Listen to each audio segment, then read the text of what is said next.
everybody. I'm Barbara Ress. I'd like to give you a little bit of background on me. I'm an engineer and engineer and attorney. I have worked for owners, contractors, subcontractors, construction managers, and as an engineer in design.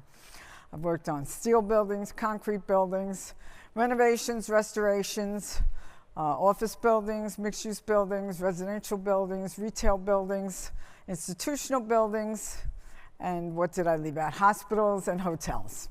I've been a draftsman, an assistant project manager, a senior project manager, mechanical superintendent, and for owners, a vice president, executive vice president, senior vice president. So I've seen most of what you guys are encountering, and we'll talk about the relationship between the construction manager and the owner. Now, this was sort of done from the point of view of the owner, and you will have to, I'm going to try to fill in what the counterpart construction manager's point of view would be. When I refer to a construction manager, I'm always talking about a construction manager as a constructor, not as an owner's rep. That's a whole different category, which I'll go over.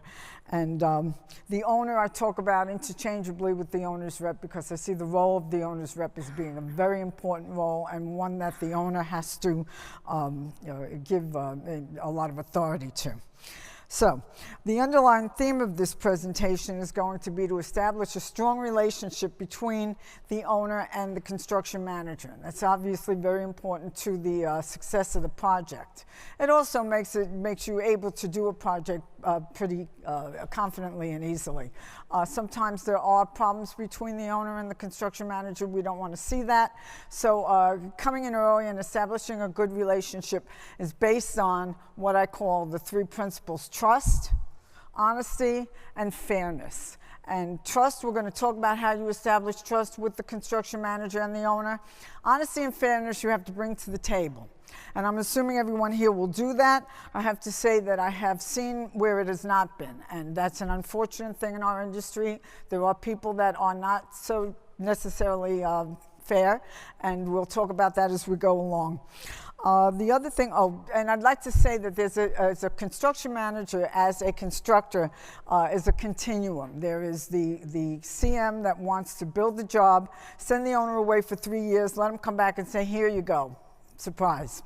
On the other side of the spectrum is the owner, and I sort of fit into this role when I first became an owner after being with the CM, that wants the CM staff to work for him or her and run the job and build the job and finish it himself. So somewhere in between on that continuum, you're going to find yourself in a situation, whether you're a CM or an owner, where you're going to have to deal with the relationship with the other person and what their needs are and what your needs are. And I want to make a point right now of saying Procore is an essential part of a project. It makes the work and the relationship between the owner's rep and the construction manager much more efficient and facile.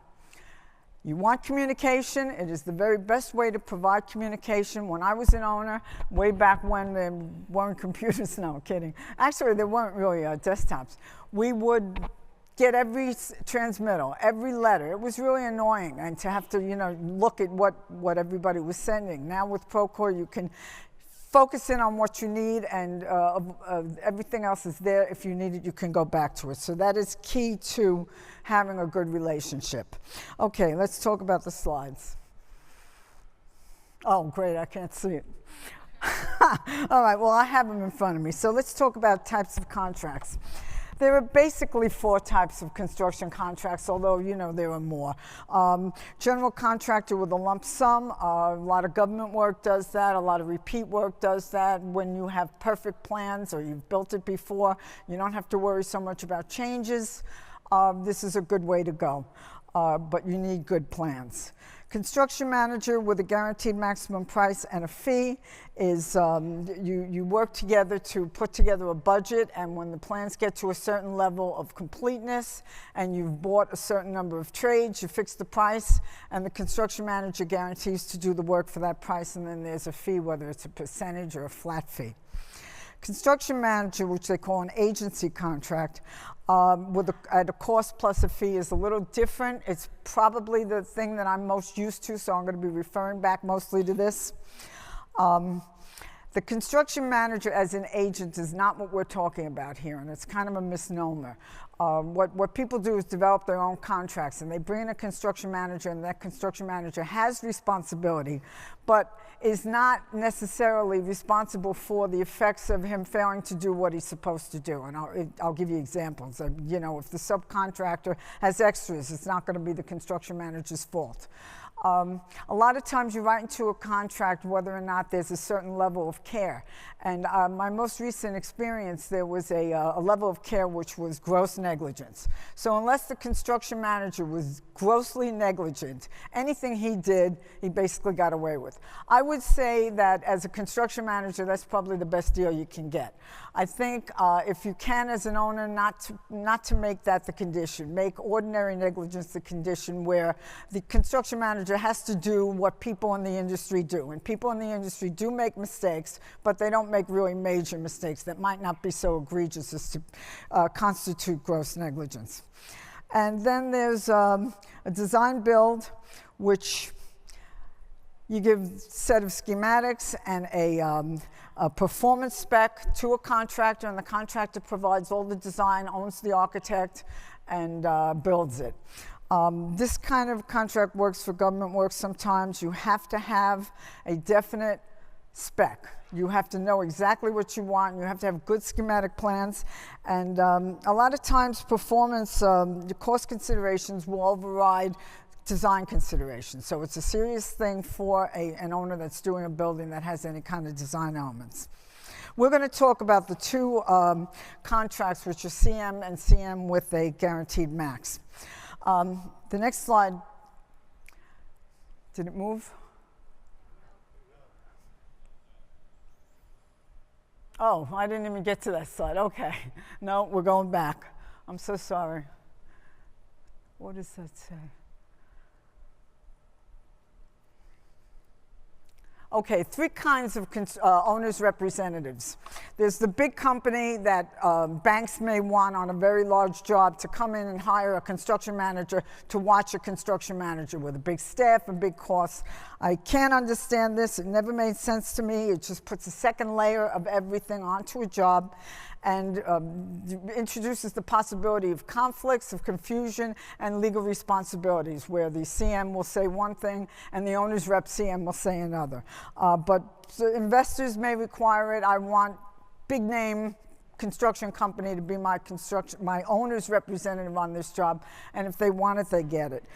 There are smaller firms that just do owner's representation, don't do general contracting or construction management work, and they tend to be specialized in institutional work and certain special kinds of projects. They go by reputation, and owners will bring them in if they have only one project. They don't want to go and hire a staff to build one project, and you can do that.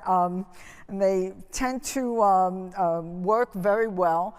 One problem is that you hire an executive and then you get a PM, and the PM is a very important person. The owner's representative can arguably the most important person on the job, and this person is somebody that you really don't know and is representing you. And owner's reps, not only do they oversee the construction, they run the team, they manage the architects, they make the payments, they approve the requisitions, a lot of different things. Very important who you pick. My preference is a direct employee owner's representative, which is somebody that works for the owner, and that person he or she may have a staff depending on how big the job is. Problem with the two other alternatives is there are inherent conflicts.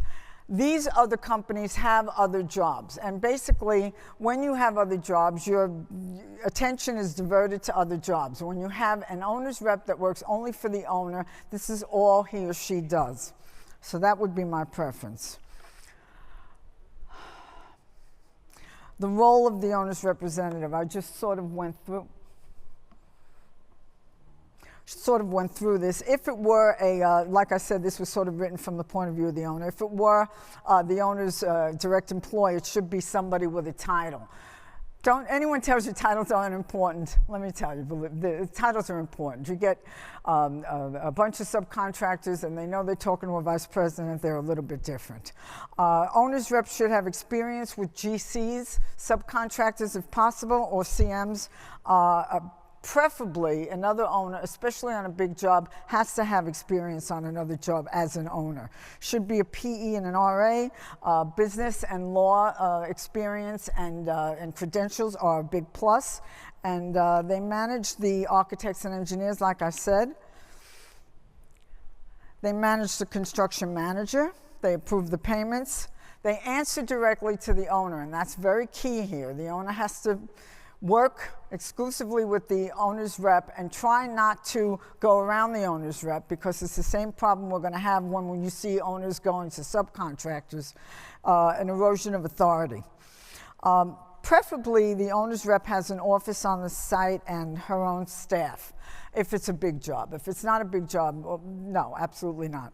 But you will find that when you hire a construction manager to be an owner's rep, sometimes they'll have the office on the site, sometimes it'll be off the site. They'll still have 10 people, but it'll be off the site. I don't understand how that works, to be honest with you. It would be better if the owner's rep can be on site. Okay. Difference between a guaranteed max or a straight CM, we talked about a little bit. This is all about risk. People that want a guaranteed maximum price, and a lot of owners want this, and a lot of banks demand it, want to push the risk off to the CM. The CM, of course, doesn't want the risk, so he builds in something into the price, and it becomes like a dance. I personally think that it creates an adversarial position, and you start out the job with a CM that's going to start building up a paper trail so that he can justify the cost when they go over the budget, which, by the way, they almost always do. I was working on a project. It was my first project. I was assistant project manager, and I came into the job, and I was introduced around, and the owner of the company was there, the owner of our company. And they introduced me to him, and he's got a contract in his hand. He hands it to me. He says, "Here, Barbara, this is the contract. Read this. Read it every day. I want you to make sure that every single thing that's not in this contract is written down and accounted for. I want to make sure we get paid for every change, because this owner is going to kill us." And that is what I call an adversarial relationship. I don't see it. I understand why companies want a guaranteed max. In that particular case, the owner forced this construction manager to sign a contract with a budget that he knew would not work. And that happens a lot, because owners will impose their budgets and schedules on construction managers. And he had that attitude like, you know, every single thing that happens on this job's got to be recorded. Not a good way to set up a relationship, not a good way to run a job. And there are lots of other problems with having the guaranteed max. The construction manager may be inclined to use up general conditions monies on mistakes and then scrimp on some general conditions. I don't see it as a very good setup, but if you have it, it puts an onus on the owner's representative to really make sure that he knows what the CM is doing, so none of this happens. Incentives and penalties. I can go a little slower. The concept behind an incentive is that the CM is going to work harder if he gets more money. And this, in my mind, flies in the face of the very notion of the relationship between an owner and his construction manager. They are partners. They're agreeing to build the job together. And the first thing that you're saying is, but I know you'll do better if I give you extra money. What happens with that a lot of times is the construction manager will take that extra money that he's guaranteed. Let's say he's guaranteed $250,000 if he comes in ahead of a scheduled date. He takes that, turns it into a penalty, and puts it into the subcontractor's contracts as a penalty if they don't make their schedule, which will be tied into the date, and the owner pays for it. So it makes no sense at all to me, but it's done, and it's done a lot. As far as penalties are concerned, There you go, introducing risk, setting up the adversarial position. What do construction managers do with penalties? They shift them to the subcontractors. And what do subcontractors do with penalties? They put extra costs into their contract. So here you have the owner paying for extra costs that may not actually be incurred. So again, I don't like the concepts of incentives and penalties. I think that they set up an adversarial relationship. I know that some owners insist on doing that. They think that, oh, well, I'm going to get a better job than the next guy who's got the same CM because I have an incentive. I don't, especially if you're an owner that does a lot of work, you're setting up potentially a relationship with a construction manager who's going to do all your work for you. These two should be like this in my mind. They should get along absolutely perfectly, understanding their roles and respecting their roles, and setting up an adversarial relationship from the onset is not, in my opinion, a very good idea. Now, the construction manager has priorities, and I'm going to take these out of order. The reason that an owner hires a certain construction manager is usually based on experience. This is the guy that can build my job, and the reasons for that is that he's got so many of those types of jobs under his belt, and he can do this one for me. But one of the biggest reasons is because he knows all the subcontractors. I'm an owner coming out to build a job.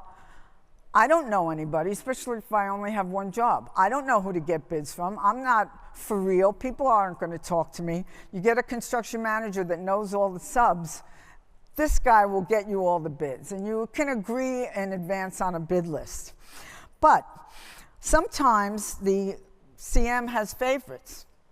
And the subcontractors know, well, this CM only works with this plumber, that plumber, and the next plumber. So I'm not going to bid. And that becomes a problem in itself, too.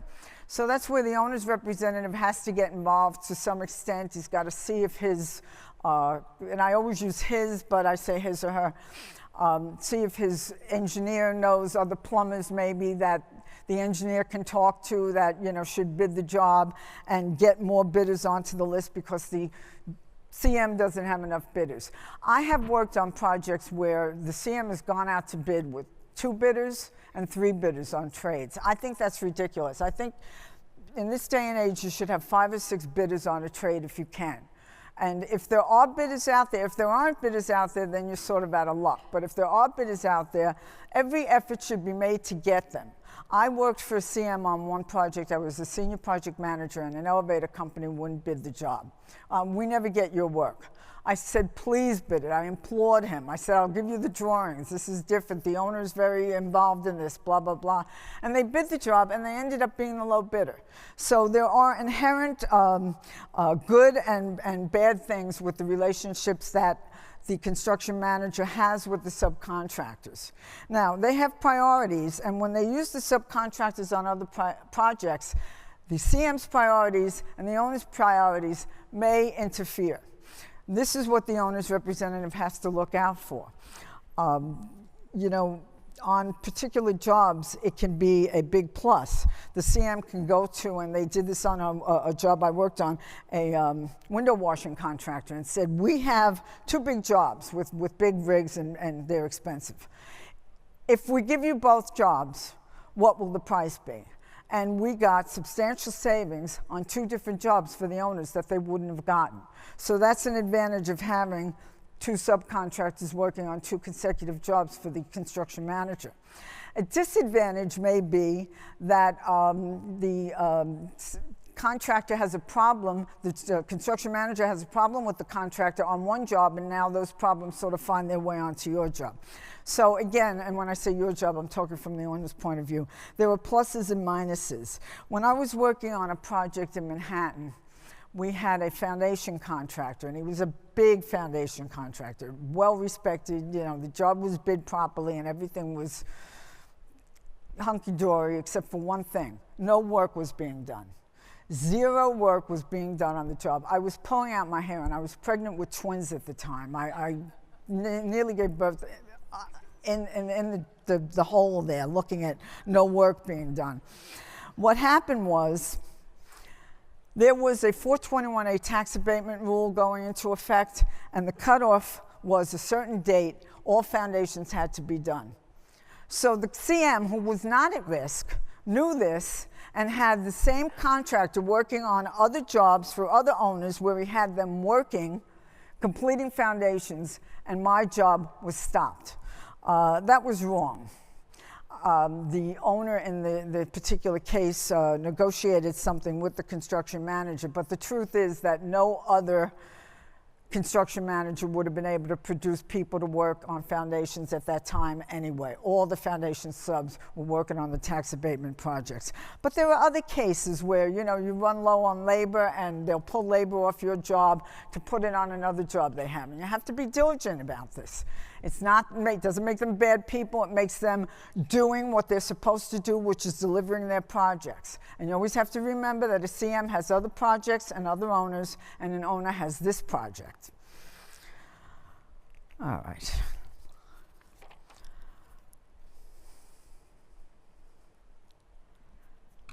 Hello.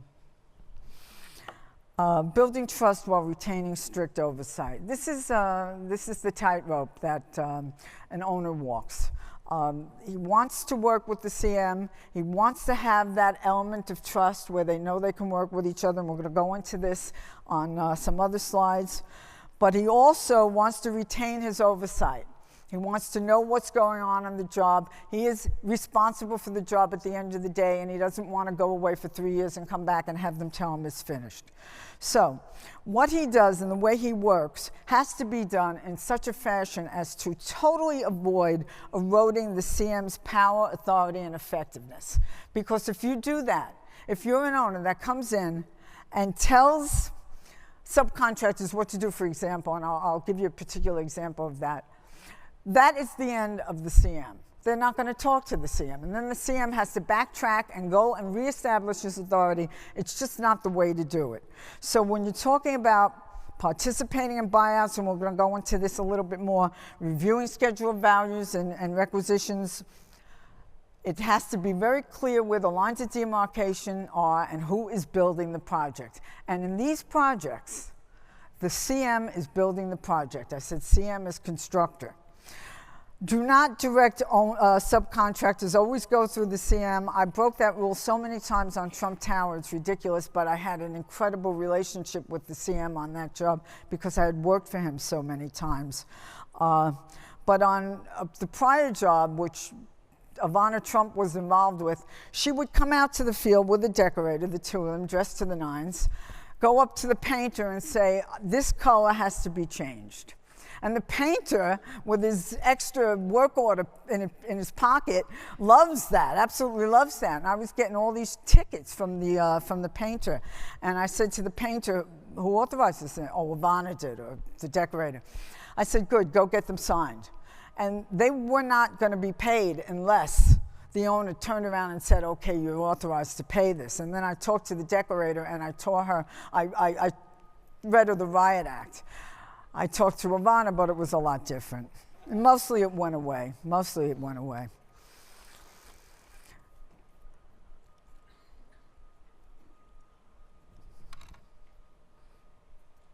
The general conditions. This is basically one of your trust items with the CM. You hire the CM, he knows what he's doing. As much as you think you know, you're one person or you're one entity as the owner, and the CM has all these jobs, all these people working for him, all this experience. So if he says something goes into the general conditions because it's too complicated to bid as a trade, you won't get a good price, you won't get, you'll have extras, let it go into the general conditions. Sometimes hoist and bridge and protection and scaffolding are split up. The CM knows what he's doing. This is where that trust comes in. You hire the CM for a reason, trust the CM to do the job. On markup on direct salary, that's very tricky. I've been on projects with one CM where he's had one project with one owner with X% markup and another project with a different owner with X plus Y% markup, and everything else being the same. A CM will try to get as much markup as he can. An owner is going to try to keep it down. This is a negotiation, and there are certain things that you allow and certain things you don't allow. Ordinary overhead is not part of the general conditions, it's part of the fee. But you may have accounting staff that is related directly to the job, and they may be part of the general conditions, and this is something you have to work out. Also, it depends on how fair the fee is, and let me say at the outset, fees should be fair. Owners come along and they want 1.5% fees from construction managers on big jobs. They can't do it for that. So they're going to look for money in other places. Pay a fair fee. That's where, when it goes back to that triumvirate of values, which is trust, honesty, and fairness. And then you won't have these problems with arguing about markups. GCs should be making CM should be making their money on the fees, not on markup of the GCs. And as far as ordinary overhead, we just talked about that. Home office employees and executives should not be part of the cost of a job. I was on a project where they wanted the president of the company who would attend job meetings to bill his hours. Absolutely not. That is what you're paying them a fee for, because they have this president. So that is how you handle general conditions.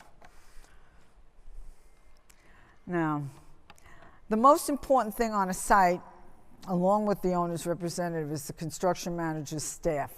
Who gets put out there? Who actually runs the job? And in my opinion, the job should be run by the people in the field, not the people in the office.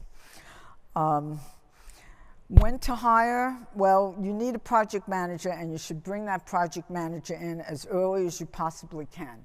Even though, I have a saying here, start out fat and end up lean. Even though maybe he won't have 100% busyness, that he may have time to look at the internet or do his courses that he needs to do for safety, fine. He will be there when all the bids are made. He will be there when all the scopes of work are developed. The most important thing in a contract sometimes is the scope of work, and you want the project manager developing that.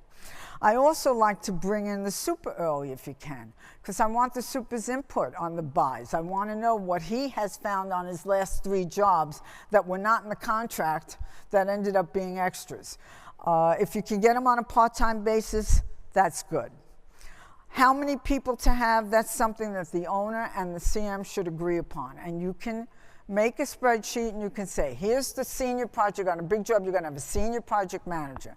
You're going to have 2 project managers. You're going to have maybe 2 more assistant project managers. You're going to have a mechanical super. You're going to have this, that, and the other thing. You're going to have a super, an assistant super.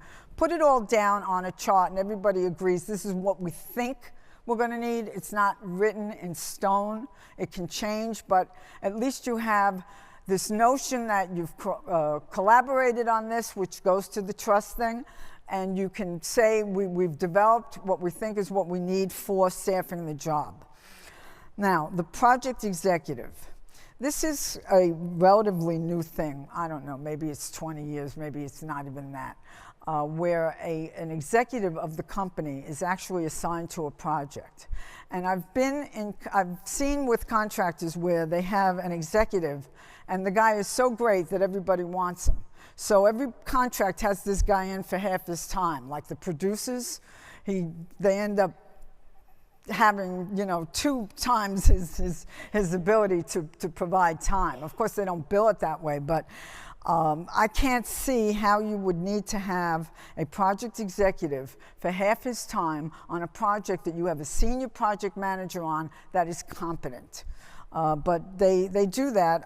In my opinion, in the beginning, the project executive can spend a lot of his time involved in the buyouts and things like that, setting up the subs, maybe reviewing the first couple of schedule of value, that kind of thing, working on the schedule. But after that, I don't see a project executive for more than 1 day of his time, spread out into maybe 2 half days and a couple of phone calls. Avoiding overlap. This, to me, is the single most important thing about the construction manager's staff. If you have a project manager or a senior project manager, there should be one of them.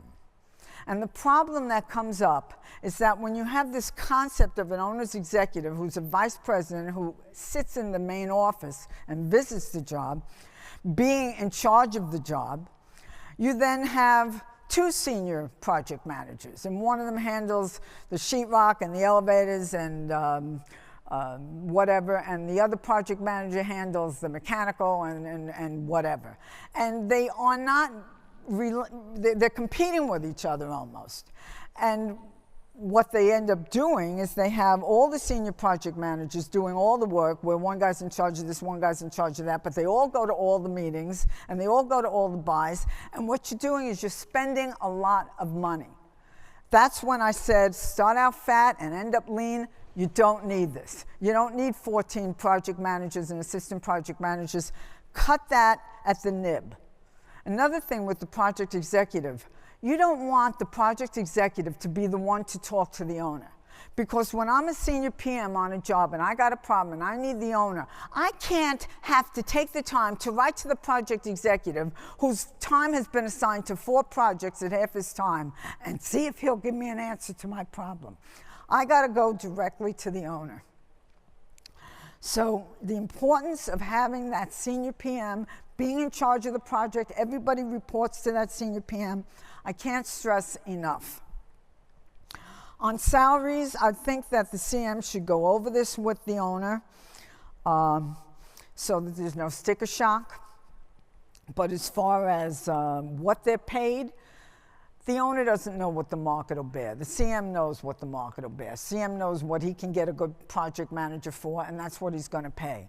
So again, you come back to the element of trust. You got a CM here, you trust the CM, let him figure out what the salary should be. Then we talked about negotiating the markups. One thing, you know what the vacation is, you know what Social Security is. If there's bonuses on the job, sometimes that's thrown into the markup. And the bottom line on that is that people get cheated, I think. And that can lead to bad morale. I think better that you should pay for that separately as a line item. But again, it's part of the negotiation.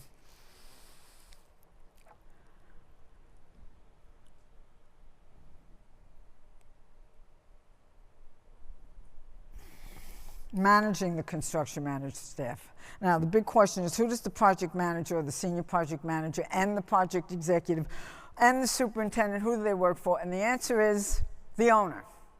They work for the owner of this job, and they are responsible for the owner of this job. And if the owner needs them for a meeting, if the owner needs them there, they are at the beck and call of the owner. And I would say that in general, the owner should not talk too much to the superintendent, because the superintendent technically works for the project manager, but sometimes the owner can work with the superintendent.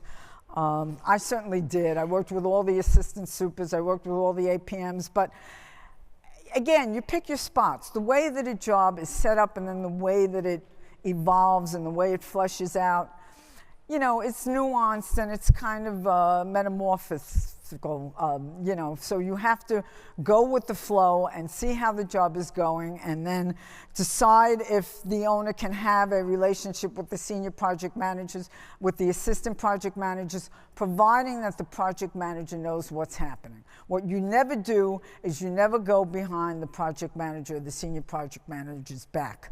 You never undermine the senior project manager.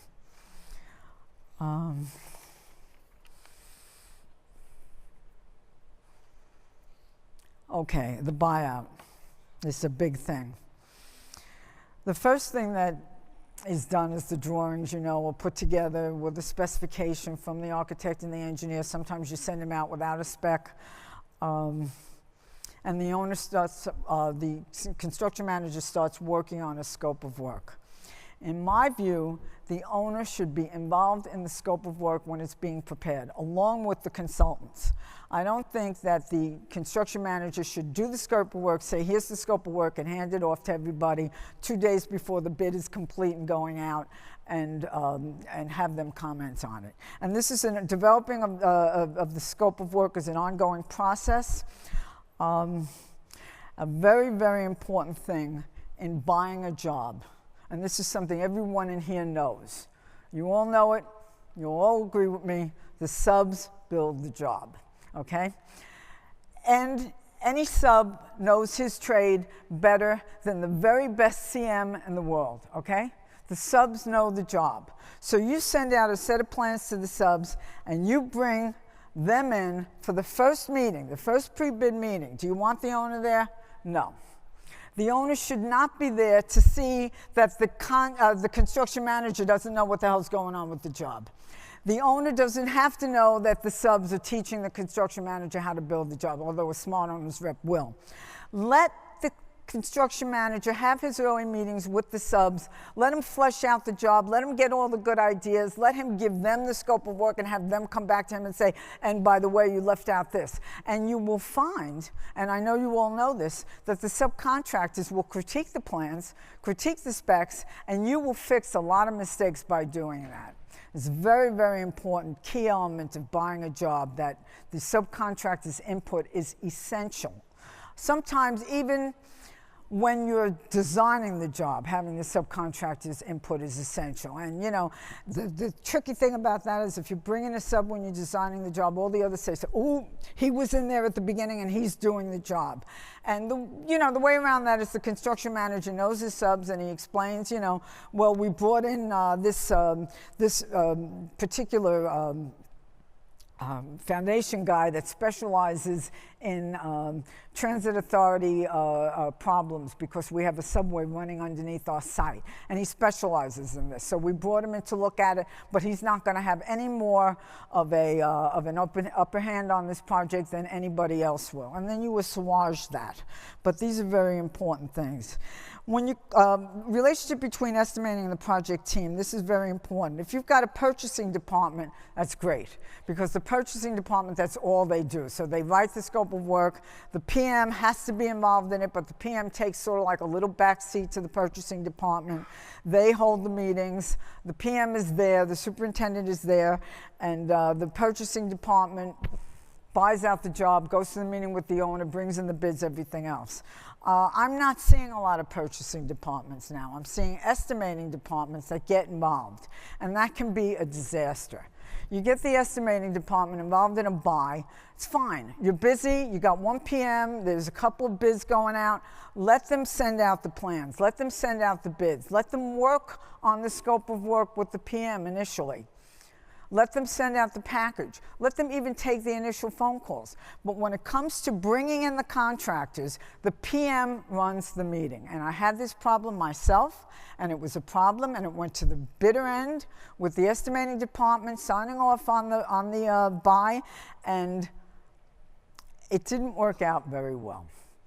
The subcontractor had dealt with the estimating department and had dealt with the PM, and there were a lot of conflicts, and he said, well, the estimating department told me this, and you said, well, clearly I said that, and it was a big problem. It was a big window wall job. So the estimating department has its place. It usually is putting together bids for estimates and budgets and is not doing buyouts. And the last thing I have on this, let me just check the time. Closing the buy. Let the CM buy some trades. The owner doesn't have to sit at a big table and award, the $200,000 trade. You don't have to do that. Work that out so that the CM and the owner's representative know who's buying what. Then at the closing meeting, I say let the CM conduct the meeting. The CM is building the job. The subcontractor has to know that the CM is building the job. I was at not a closeout meeting, but an early meeting in the pre-bid phase with a contractor who sat there and did not answer. I was the senior PM, did not answer my questions because the owner was sitting at the meeting. And this contractor was talking to the owner. When the owner said something, he answered the question. I would try to interrupt, and the contractor was just not paying attention. He didn't get the job, and not because of that. If he had the right price, he would have gotten the job. But definitely should not be. That is, the CM is building the job, and the subs have to know that. Now, the next big thing you have on a project is a schedule. Our president, you know who he is, loves to brag about how he brings in all his projects way under budget, way ahead of schedule. To which I say, always, your schedule and your budget were wrong. And that is undeniably true. Because if your schedule is right, you're going to come in on your schedule. If you know what you're doing, you're going to come in close to that schedule. And you're only going to beat that if you work a lot of overtime.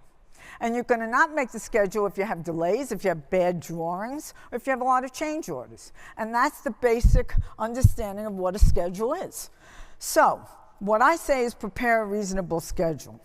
Now, unfortunately, sometimes when you've got a CM at risk, he wants to build something into that schedule.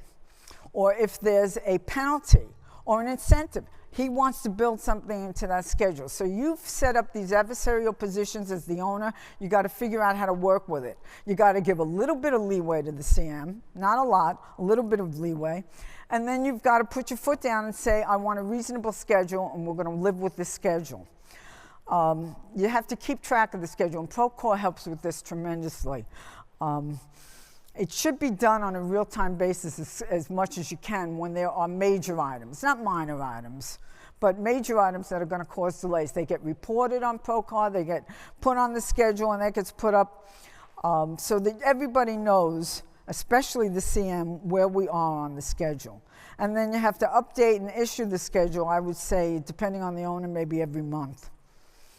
The question of whether you use a professional schedule or the project manager does it. Now you've got these 800-page schedules, which to me are a waste of time, but they make them and people live by them and swear by them. I think the first 5 or 6 pages are what you really want to go by, but usually it's a special scheduler that does this.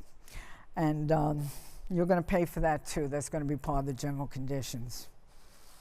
Now, one other reason why the schedule is so very important is because the owners have to schedule their work. They're going to bring in a sales staff, they're going to bring in leasing people, they're going to bring in tenants, and they're going to have their own contractual problems with these people if they don't know exactly when to bring them in. So if they think that the job is going to be finished by a certain time and it's 2 months behind schedule, that can really, really mess them up. So again, the schedule is very important, and the owner has to know what's going on with the schedules.